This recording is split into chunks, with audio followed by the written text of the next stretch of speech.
warahmatullahi wabarakatuh. Halo teman-teman semuanya, apa kabarnya nih? Ketemu lagi dengan aku, Rani Kartika dalam channel YouTubeku yang membahas seputar masalah hukum, seputar mahasiswa dan perkuliahan tentunya. Nah, kali ini aku ingin membagi sharing gitu ya, sharing informasi terkait dengan yang namanya hak kekayaan intelektual. Nah, lingkup dari hak kekayaan intelektual yang mau dibahas hari ini berkaitan dengan yang namanya hak atas merek. Nah, siapa nih yang mungkin pelaku-pelaku usaha juga perlu tahu ya ketika mereka memiliki sebuah brand usaha atau merek. Nah, merek itu seharusnya didaftarkan atau enggak sih gitu. Terus apa sih syarat apa sih alasannya sebuah merek itu harus didaftarkan? Kemana sih didaftarkannya? Nah, untuk itu aku ingin membagikan informasi ini kepada kalian semua. Semoga nantinya kalian bisa mendapatkan manfaat dari apa yang sudah aku sampaikan ini. Nah, buat kalian yang baru mampir, aku ucapkan terima kasih karena sudah mampir. Jangan lupa bantu aku dengan cara subscribe terlebih dahulu, lalu kemudian like, komen, dan share jika dirasa ini bermanfaat. Terima kasih. Ayo kita bahas. Nah, teman-teman, sebelum membahas apa sih syarat dan juga kenapa harus suatu merek itu didaftarkan, maka kita terlebih dahulu mengetahui apa sih sebenarnya yang dimaksud dengan merek itu. Kalau dari segi definisi, sebagaimana yang dituang dalam ketentuan pasal 1 ayat 1 Undang-Undang Nomor 20 Tahun 2016, bahwa merek itu adalah sebuah tanda yang dapat ditampilkan dalam bentuk garis, dalam bentuk grafis, gambar logo, nama, huruf, angka, lalu kemudian susunan warna, baik itu dalam bentuk 2 dimensi dan atau dalam bentuk 3 dimensi. Atau mungkin bisa juga merek itu dalam bentuk suara, dalam bentuk hologram, atau gabungan dari dua atau lebih unsur-unsur yang sudah disebutkan. Lalu kemudian apa aja sih jenis-jenis merek itu? Kalau kita mengacu pada undang-undangnya sendiri, merek itu terdiri dari 3 jenis. Yang pertama ada merek dagang, yang kedua ada merek jasa, dan yang ketiga adalah merek kolektif. Saya bacakan ya definisinya.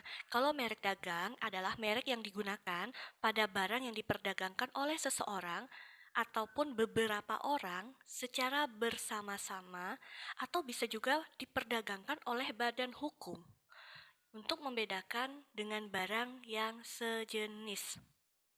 Sedangkan kalau merek jasa adalah merek yang digunakan pada jasa yang diperdagangkan oleh seseorang ataupun beberapa orang secara bersama-sama ataupun oleh badan hukum untuk membedakan dengan jasa sejenis lainnya. Mungkin kalau merek dagang itu banyak lah di sekitar kita gitu ya. Kayak mungkin usaha kalian, teman-teman, brand lokal kalian kayak merek Zara misalnya, merek KFC gitu ya. Terus ada merek, ya banyak lah, sekitar kita itu banyak sekali brand-brand baik lokal maupun internasional itu merek seperti itu ya, atau Levi's barangkali. Nah, kalau merek jasa seperti apa? Ya misalnya kayak PT Pos, Tiki, GNT. Nah, itu juga adalah termasuk merek tuh di bidang jasa. Selain merek dagang dan merek jasa, ada juga yang namanya merek kolektif. Nah, apa sih merek kolektif itu? Merek kolektif adalah merek yang digunakan pada barang dan atau jasa dengan karakteristik yang sama mengenai sifatnya, mengenai ciri-cirinya, dan mutu barang atau jasa serta pengawasan yang akan diperdagangkan oleh beberapa orang ataupun oleh badan hukum secara bersama-sama. Nah, kalau contoh merek kolektif itu seperti apa? Mungkin kan kalian tahu ya, minuman bersoda Coca-Cola seperti itu ya. Terus kalian juga tahu di satu sisi ada produk yang namanya Big Cola. Nah, kalian pasti mengira bahwa secara nggak langsung lah ya, kalau orang awam mungkin berpikir bahwa oh ini kayaknya bagian dari produknya Coca-Cola deh kayak gitu kan ya. Big Cola ini kayaknya eh, bagian dari perusahaan yang membuat Coca-Cola misalnya begitu. Ya memang karena antara Coca-Cola dan Bicola itu merupakan Bicolanya sendiri merupakan merek kolektif dari perusahaan yang mengeluarkan brand Coca-Cola atau produk minuman Coca-Cola. Nah, itu contohnya. Atau mungkin di Indonesia ada biskuit apa? Oreo. Terus ada juga kalian ngelihat mungkin di iklan atau kalian pernah makan juga Oreo Oreo gitu ya, Oreo Rio gitu ya. Nah, itu juga merupakan merek kolektif dari produk Oreo sendiri. Seperti itu, teman-teman. Lalu kemudian, kenapa sih suatu merek itu harus didaftarkan? Yang pertama adalah kita harus tahu dulu bahwa sistem pendaftaran merek di Indonesia itu menganut sistem konstitutif, yang artinya harus didaftarkan dan kemudian pemegang merek yang mendaftarkan lebih dulu itulah yang biasanya mendapatkan perlindungan hukum. Nah, ada juga di sisi lain sistem pendaftaran merek itu adalah prinsip atau sistemnya deklaratif. Artinya itu lebih menekankan kepada siapa yang menggunakan lebih dulu merek tersebut. Nah, kalau sistem deklaratif ini dulu dipakai di undang-undang merek yang lama. Di undang-undang merek yang sekarang itu pakainya adalah sistem konstitutif.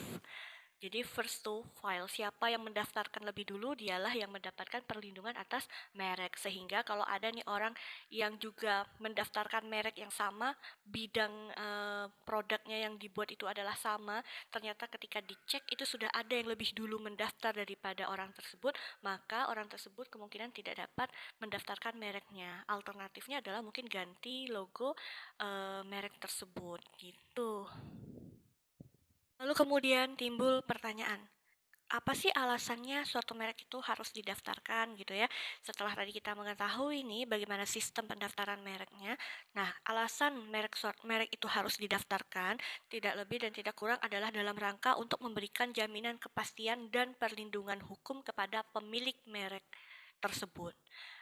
Selain itu adalah untuk menghindari adanya klaim secara sepihak oleh orang yang tidak berwenang untuk itu, gitu ya, menghindari klaim dari pihak-pihak tertentu, mencegah adanya pengklaiman seperti itu terhadap orang yang tidak berhak terhadap pemakaian merek tersebut. Nah, nanti kalau kita mendaftarkan merek, terus lolos verifikasi gitu ya, kita nanti akan dapat yang namanya sertifikat merek dari Kementerian Hukum dan HAM. Kemana sih ngurusnya gitu ya? Pengurusan permohonan pendaftaran merek itu diajukan kepada Direktorat Jenderal Kekayaan Intelektual, bagian Direktorat Mereknya seperti itu. Nah, nanti mereka yang akan memverifikasi lah apakah merek kita ini lolos, layak, dan memang merek ini tidak ada sebelumnya yang mendaftarkan. Nah, kalian bisa cek nantinya, cek apakah merek kalian ini ada sama dengan merek orang lain, itu melalui situs DJKI. Kalian buka aja deh, nanti aku tampilkan ya situsnya seperti itu. Nah, di situs DJKI sendiri kalian bisa lacak nih, apakah ada merek serupa. Misalnya kalian mau daftar namanya adalah mereknya misalnya merek Kusuka, misalnya gitu ya. Dan kalian klik aja di sistem di websitenya Direktorat Jenderal Kekayaan Intelektual merek Kusuka. Nanti keluar, kalau misalnya tidak ada berarti kemungkinan bisa didaftarkan merek kalian. Kalau misalnya ada, nanti kalian harus apa ya, misalnya mencarilah titik pembedanya apa. Misalnya kelas barangnya itu berbeda gitu ya. Jadi di merek itu juga ada kelas barangnya, teman-teman. Kelas barang itu menunjukkan apa ya, kualifikasi barang yang kalian jual itu nantinya, atau barang yang kalian hasilkan itu berada di lingkup kelas yang seperti apa. Apakah kelas makanan, apakah kelas untuk pakaian, apakah kelas untuk apa ya, perabotan rumah tangga. Nah, itu ada sendiri klasifikasinya. Sehingga bisa jadi mereknya itu sama tapi beda kelas. Nah, kan ada kemungkinan seperti itu. Nah, itu nanti kemungkinan masih bisa untuk didaftarkan. Terakhir, aku ingin menginformasikan kepada kalian. Nah, tidak semua merek yang kalian miliki itu bisa didaftarkan atau bisa diterima oleh Direktorat Jenderal Kekayaan Intelektual untuk mendapatkan sertifikat hak atas merek.